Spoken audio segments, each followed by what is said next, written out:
మది మధు కలసం పొంగిపోతోంది నీ తలపులతో ఎరరరహాసం. హలో సబ్రూస్, వెల్కమ్ బ్యాక్ టు బొమ్మ చూపిస్తా యూట్యూబ్ ఛానల్. ఇంట్రో కదా ఎక్కువ లాగను, ఎందుకంటే లోపల కంటెంట్ అనేది చాలా ఎక్కువ ఉంది. ఇప్పుడు ఒక స్మాల్ లాజిక్ చెప్తాం మామ. మన హీరో కంటే విలన్ స్ట్రాంగ్ అయినప్పుడు అతను పెట్టే హెడ్డిల్స్ ని ఫేస్ చేయాలంటే హీరో ఇంకొంచెం స్ట్రాంగ్ అవ్వాలి. అలా క్యాట్ మౌస్ గేమ్స్ ఎంత గ్రిప్పీగా ఉంటే అంత డివైన్ గా ఉంటుంది కదా. సో అలాంటి బ్యాడ్ గై క్యారెక్టర్ ని నేనే రాస్తుంటే ఏమేం టిప్స్ ఫాలో అవుతానో అవే చెప్పబోతున్నా ఈ వీడియోలో. మొత్తం ఈ వీడియోలో 13 పాయింట్స్ ఉండబోతున్నాయి. సో ముందు 13th పాయింట్ తోనే స్టార్ట్ చేద్దాం. బ్రేక్ ద రూల్స్ మావా. నేను చెప్పబోయే పాయింట్స్ ని అగ్రి చేయాల్సిన అవసరం లేదు. నేను చెప్పబోయే రూల్స్ ని బ్రేక్ చేసి కూడా ఒక క్యారెక్టర్ రాయొచ్చు. ఆడియన్స్ కి ఒక కొత్త ఎక్స్పీరియన్స్ ఇవ్వడానికి ఏమైనా చేయొచ్చు, పర్లా. Okay, let's move to the first point. First point ఎప్పుడు ఒకటే, ఇన్స్పిరేషన్ తీసుకోండి అయ్యా, లెర్న్ ఫ్రమ్ మాస్టర్స్. ఇప్పుడు పేపర్ తీసుకోండి, మీకు నచ్చిన బ్యాడ్ గై క్యారెక్టర్స్ అందరినీ లిస్ట్ చేయండి. ఆ తర్వాత వాళ్ళలో మీకు ఏం నచ్చిందో దాన్ని కూడా లిస్ట్లో వేసేయండి. ఇప్పుడు దానికి తగ్గట్టు మీకు నచ్చిన క్యారెక్టర్ ఆర్క్ ఉన్న ఒక క్యారెక్టర్ని డిజైన్ చేయండి. So simple.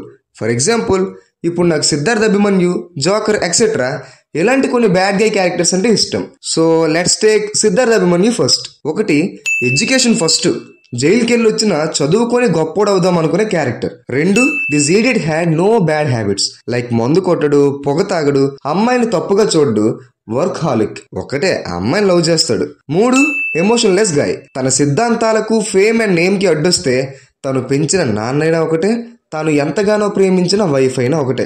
4, intelligent and spontaneous, అన్ని పక్కల లాక్ అయినా అవుట్ ఆఫ్ నోవేర్ బ్లాక్మెయిల్ చేసి డబ్బులు డిమాండ్ చేసి కాంట్రాక్ట్ ఫినిష్ చేస్తాడు. రియల్లీ స్మార్ట్, ఎందుకంటే ఆ సిచ్యువేషన్ లో తల పగలగొట్టుకోకుండా బుర్ర పెట్టి నెక్స్ట్ ఏం చేయాలని ఆలోచించాడు కాబట్టి. 5, సూపర్ క్లాసిక్ కూల్ నా కొడుకు, తన తెలివితో ఒక మెడిసిన్ కనిపెట్టినా ధ్రువ అది అమ్మాయి కనిపెట్టినట్టు పోర్ట్రే చేసినా సరే చెప్పలా, బికాస్ అతనికి తెలుసు ఆ సిచ్యువేషన్ లో అతను ఏం చెప్పినా ఎవరు వినరని. సో కూల్ గా వదిలేశాడు. బ్రతికుంటే ఇలాంటివి ఇంకో 2 కనుక్కోవచ్చు అన్నట్టు. అతని కూల్నెస్ ఎంత డార్క్ ఉంటుందంటే ధ్రువ లాంటి కూల్ ఇంటెలిజెంట్ పోలీసుని కూడా పిచ్చోని చేస్తాడు. ఇంకా హీ ఈజ్ ఫియర్లెస్, మనుషుల మీదకు వచ్చినా భయపడ్డు, ఇన్స్టెడ్ చూపిస్తాడు. ఇప్పుడు జోకర్ సంగతికి వస్తే అతను కూడా సిద్ధార్థ్ లాగా సూపర్ కూల్, వయసు సీరియస్ అని హాస్పిటల్ మొత్తాన్ని పేల్చే క్యారెక్టర్. సేమ్ అభిమన్యు లాగే ఫియర్లెస్. అతని గోల్ ముందు ఎదుట ఉంది బ్యాట్మెన్ అయినా ఒకటే, ఆ దేవుడైనా ఒకటే. అండ్ ఇంకోటి ఏంటంటే అభిమన్యు లాగా ప్లానే చేయడు, స్పాంటేనియస్ గా ఆలోచించే క్యారెక్టర్. ఆ ఇద్దరిలో ఇంకో కామన్ పాయింట్ ఏంటంటే నెవర్ గివ్ అప్ నెస్. వాళ్ళు చద్దాం అనుకుంటేనే చచ్చారు, ఎవ్వరు చంపల ఈ 2 క్యారెక్టర్స్ ని. చేద్దాం అనుకున్నది చచ్చైనా చేస్తారు. ఇవి నాకు నచ్చిన పాయింట్స్. ఇప్పుడు నోట్ చేసిన పాయింట్స్ తగ్గట్టు నేను విలన్ క్యారెక్టర్ ఆర్క్ ని రాసుకుంటా. ఒక cool, emotionless, smart and intelligent guy who never give up etcetera, అలా అనమాట. పాయింట్ 2. సెకండ్ పాయింట్ చెప్పే ముందు ఇప్పుడు చిన్న ఆట ఆడుకుందాం మామ. నేను క్వశ్చన్ వేస్తా, సరదాగా మీరే ఆన్సర్ గెస్ చేయండి. 1, పొడుగ్గా పర్పుల్ కలర్ లో ఉండే క్యారెక్టర్ ఎవరు? Yes, Thanos. 2, క్లౌన్ గెటప్ లో ఉండే మనిషి క్యారెక్టర్ పేరేంటి? Exactly, joker. క్వశ్చన్ ఆన్సర్ 2 ఆవిడ ఇచ్చేస్తుంది, దేవత. 3, క్లౌన్ గెటప్ లో ఉండే ఏలియన్ క్యారెక్టర్ పేరేంటి? ఎస్, ఐటీ సిరీస్ లో ఉండే ఇదిగో ఈ తెంగర బుచ్చే. దీన్ని బట్టి నేను చెప్పాలనుకున్న పాయింట్ ఏంటో అర్థమైందమ్మా. All popular bad guy characters are memorable, having distinguished looks, so try to give them a separate style. ఈ పాయింట్ తో ఫైనలీ నేను చెప్పొచ్చేది ఏంటంటే మీరు రాయబోయే ఏ క్యారెక్టర్ అయినా సరే ఇంకొంచెం మెమరబుల్ అవ్వాలంటే దానికి డిఫరెంట్ డ్రెస్సింగ్ స్టైల్ కానీ ఒక simple and cute looking mannerism కానీ ఇస్తే చాలు. ఓ బ్యాడ్ గై అనే కాదు, ఈ పాయింట్ ఏ క్యారెక్టర్ కన్నా వర్తిస్తుంది. ఫర్ ఎగ్జాంపుల్, పుష్ప సినిమాని తీసుకుంటే భుజం పైకెత్తుకొని తగ్గేదలే అనే క్యారెక్టర్ ఎవరు అంటే పుష్పరాజ్ అంటాం. మీరే కాదు, నేనే కాదు, తెలుగు రాని డేవిడ్ వార్నర్ అయినా పుష్పరాజ్ అనే అంటాడు, because of that simple mannerism. Okay, now let's move to the next point. Instead of being evil for evil cause, all memorable bad guys are became evil for good sake. మీరు రాయబోయే villain character iconic గా గుర్తుండిపోవాలంటే చెడు పనులు చేసే చెడ్డ వ్యక్తిలా రాయడం కన్నా మంచి కోసం చెడు మార్గాన్ని తీసుకున్న వ్యక్తిగా రాస్తే బాగుంటుందని నా ఫీలింగ్. అంటే ఫర్ సపోజ్ ఇప్పుడు కథ ఉంది మామ. ఓ సినిమాలో విలన్ ఉన్నాడు, ఫస్ట్ నుండి తన రాజ్యంలో వాళ్ళ బ్రదర్కే మంచి పేరు ఉండటంతో అండ్ మోర్ ఓవర్ తనకి కాకుండా వాళ్ళ బ్రదర్కి రాజ్యం దక్కడంతో నచ్చక వాళ్ళ బ్రదర్ పై రివెంజ్ తీర్చుకుందాం అనుకుంటాడు. అదే ఎజెండాగా పెట్టుకుంటాడు. కథ పూర్తిగా విన్నారుగా? చాలా కాన్ఫిడెంట్ గా ఏ క్యారెక్టర్ గుర్తొచ్చింది మీకు? Ballala Deva from Baahubali, scar from lion king, Dhritarashtra from Mahabharatam etcetera. Moreover it's their personal agenda కాబట్టి మన బుర్రకు మల్టిపుల్ ఆన్సర్స్ వచ్చాయి. అదే ఒక విలన్ ఉన్నాడు, ప్రపంచంలో సగం మందిని చంపేస్తే మిగతా సగం మంది హ్యాపీగా ఉంటారని ఎజెండా పెట్టుకుని హీరోస్తో ఫైట్ చేస్తూ ఉంటాడు. ఇప్పుడు ఆ క్యారెక్టర్ ఎవరో చెప్పండి అంటే we get a unanimous answer, that's Thanos. Recent days లో ఈ పాయింట్ కి బెస్ట్ ఎగ్జాంపుల్ ఏంటంటే ఎస్కిన్ మామ. ఈ ఎస్కిన్ క్యారెక్టర్ ఐడియాలజీ గురించి ఒక ఫుల్ లెంత్ వీడియోనే చేశా, చూడకపోతే చూడండి. నిజం చెప్తున్నా మామ, ఆ వీడియో వర్త్. ఆ వీడియో కోసం సపరేట్గా ఒక సాంగ్ కూడా చేశా. ఓకే, ఇంకో బెస్ట్ ఎగ్జాంపుల్ ఇవ్వమంటే మీకు యానిమే గురించి చిన్నపాటి ఐడియా ఉన్నా మీరు ఈ క్యారెక్టర్ని ఈజీగా గెస్ చేసేస్తారు. ఒక క్యారెక్టర్ ఉంటాడు, హై స్కూల్ పిల్లాడు. అతనికి పుస్తకం దొరుకుతుంది. ఆ తర్వాత అతనికి అర్థమయ్యేది ఏంటంటే ఆ పుస్తకంలో ఎవరి పేరన్నా రాస్తే అతను 40 సెకండ్లో చనిపోతాడని. ఇప్పుడు మీరన్నా నేనన్నా ఏం చేస్తాం? మా నెక్స్ట్ గర్ల్ ఫ్రెండ్ పేరు, మా నెక్స్ట్ గర్ల్ ఫ్రెండ్ వాళ్ళ బాయ్ ఫ్రెండ్ పేరు, ఎవరి పేరు రాసి పెడేస్తాం. That's called self purpose or personal agenda. కానీ ఈ యానిమేలో పిల్లాడు ఏం చేస్తాడు?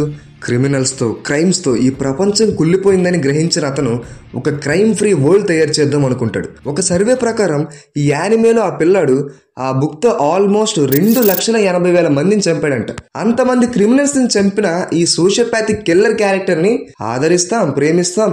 నేనైతే కోసేసుకుంటా. Because his character arc is evil for good sake కాబట్టి. ఇప్పుడు చిన్న హోంవర్క్ ముత్యాలు, ఆ యానిమే క్యారెక్టర్ పేరేంటో కింద కామెంట్ బాక్స్లో పడేయండి అయ్యా. నేను ఖాళీయలే, పనాపాట కామెంట్స్ చదువుతా కూర్చుంటా. Now point number 4, hero and villain should not be thrown in to conflict for no particular reason like family, property problems etcetera. They have conflicting goals that have brought them to this place.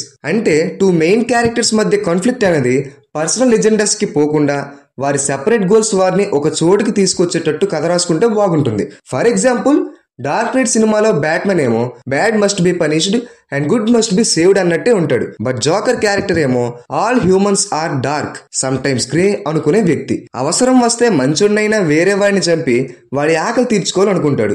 మనుషులంతా ఒక్కటే అనుకుంటాడు Joker. Both Batman and Joker have separate goals and that goals bought both of them to Gotham city. అందుకే Joker చనిపోయినా గెలిచి చనిపోతాడు, batsmen ఓడిపోయి గెలుస్తాడు.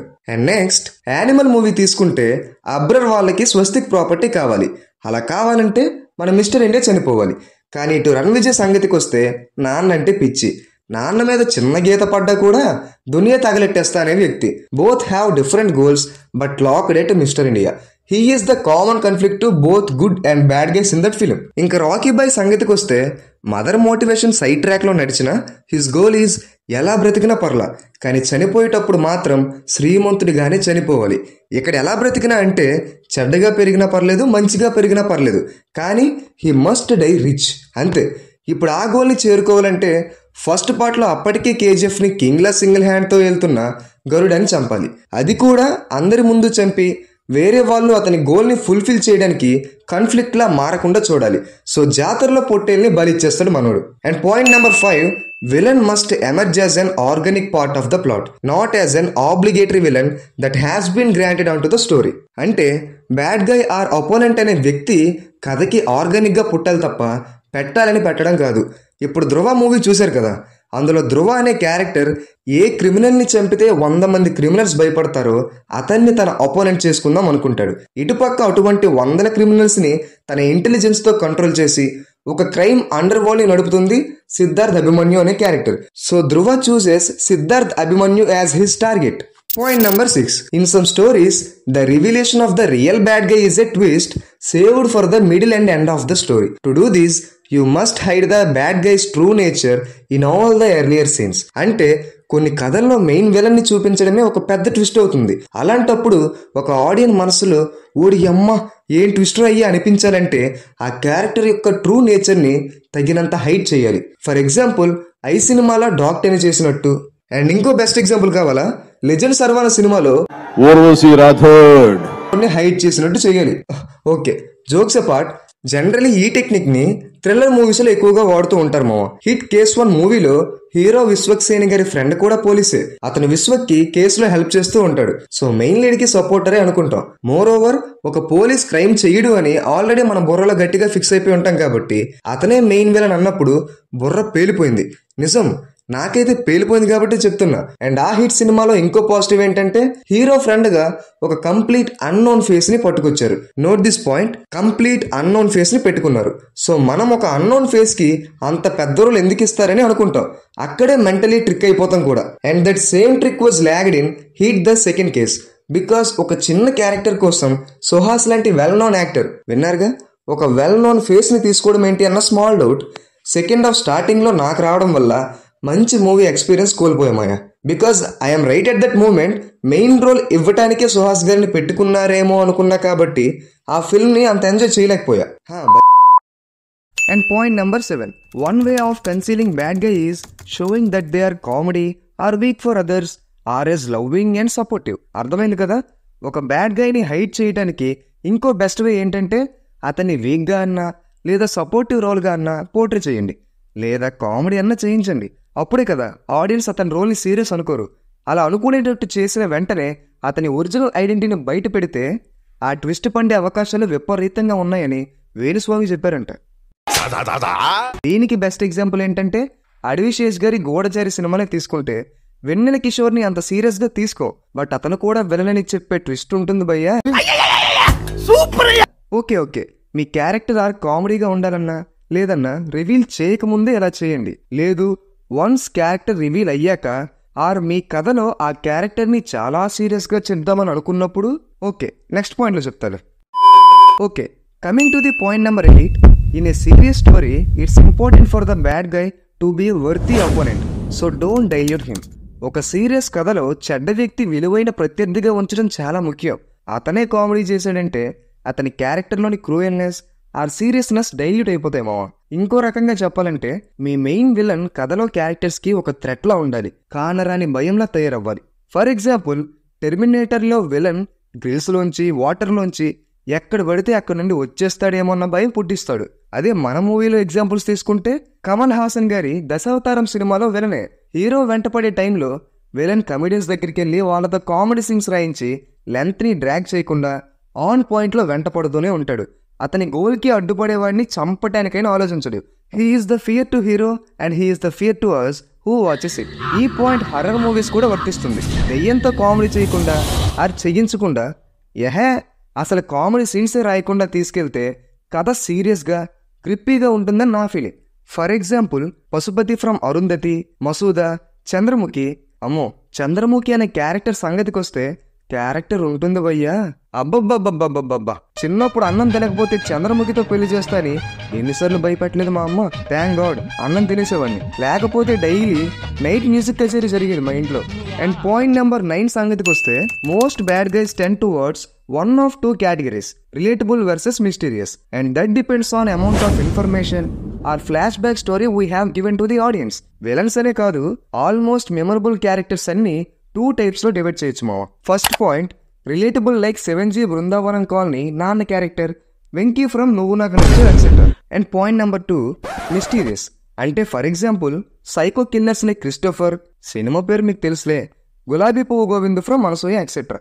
But ఈ అనాలిసిస్ అనేది according to dialogues and character arcs of them మాత్రమే. ఇప్పుడు వరకు చెప్పింది మెమరబుల్ క్యారెక్టర్స్ గురించి. ఇప్పుడు bad guy or main lead సంగతికి వస్తే వాళ్ళ ఫ్లాష్ బ్యాక్స్ చెప్తాయి వాళ్ళు రిలేటబుల్లా మిస్టీరియస్సా అని. ఎన్నో బ్యాడ్ గైస్ మిస్టీరియస్గానే ఉంటారు కదా, లైక్ జోకర్ ఎక్సెట్రా. ఇప్పుడు మీ విలన్ని ఎలా రాద్దామని ఎక్కువ బుర్ర గోకేసుకోకను మావా. ఇప్పుడు చిన్న ట్రిక్ చెప్తే వినండి. మీకు కావాల్సిన విలన్ మిస్టీరియస్గా ఉండాలంటే ఫ్లాష్ బ్యాక్ సైజ్ తగ్గించండి. సింపుల్.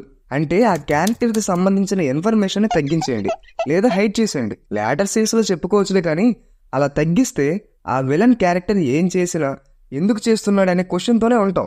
ఎందుకు ఇలా అంటున్నాడంటే ఆ క్యారెక్టర్ గురించి మనకేం తెలియదు కదా.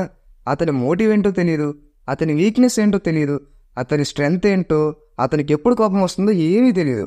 ఇప్పుడు ఎగ్జాంపుల్తో చెప్పమంటే రాము అలియస్ రామాచారి అనే మంచి వ్యక్తి అపరిచితుడిలా మారి ఎందుకు మర్డర్ చేస్తున్నాడనే క్వశ్చన్లో అందరం ఉంటాం. బట్ లేటర్ సీన్స్లో అర్థమయ్యేది ఏంటంటే సోషల్ ఈవెంట్స్పై లీగల్లీ ఏం చేయలేమన్న ఇన్సెక్యూరిటీయే రాములోని అపరిచితుడనే మల్టిపుల్ పర్సనాలిటీకి దారితీస్తుందని. దాన్ని ముందే ఫ్లాష్ బ్యాక్లో చెప్పేశామంటే ఆ క్యారెక్టర్తో ఆడియన్స్ రిలేట్ అయిపోతారు. తనే ఆ క్యారెక్టర్లో ఉంటే ఎలా బిహేవ్ చేస్తాడని ఆలోచిస్తాడు. ఆడియన్స్కి ఆలోచించే టైం ఇవ్వకూడదు మాయా. అలా ఇస్తే ఆ క్యారెక్టర్ ఏ టైమ్స్లో ఎలా ప్రవర్తిస్తాడో అన్న ఐడియాకి వచ్చేస్తారు వాళ్ళు. సపోజ్ ఈ హడ్డలు వచ్చిందంటే ఖచ్చితంగా ఇలాగే బిహేవ్ చేస్తాడన్న గెసెస్ ఆల్రెడీ ఆడియన్స్ నుండి వచ్చేస్తుంది. కర్మకాలి ఆడియన్స్ గెస్ రైట్ అయ్యిందంటే కాసుకో ఇంకా తెలుసుగా సినిమా బొక్కమయ్యా వెరీ ప్రెడిక్టబుల్ స్టోరీ అంటూ మైక్ ముందు వేసుకుని తెల్లార్లు చెప్తానే ఉంటారు. ఎందుకంటే ఆడియన్స్ అనేవాళ్ళు మూవీ క్లైమాక్స్ కల్లా మినిమం ఒక బ్రెయిన్ బ్లాస్ట్ అన్న ఎక్స్పెక్ట్ చేస్తారు. ఫర్ ఎగ్జాంపుల్ ఒక ఫీల్ గుడ్ లవ్ స్టోరీ తీసుకుంటే మనం హీరో హీరోయిన్ కలవాలనే కోరుకుంటాం. కాకపోతే క్లైమాక్స్ కల్లా వాళ్ళిద్దరిలో ఎవరో ఒకరిని చంపేగానే మన బుర్ర బ్లాస్ట్ అయిపోద్ది.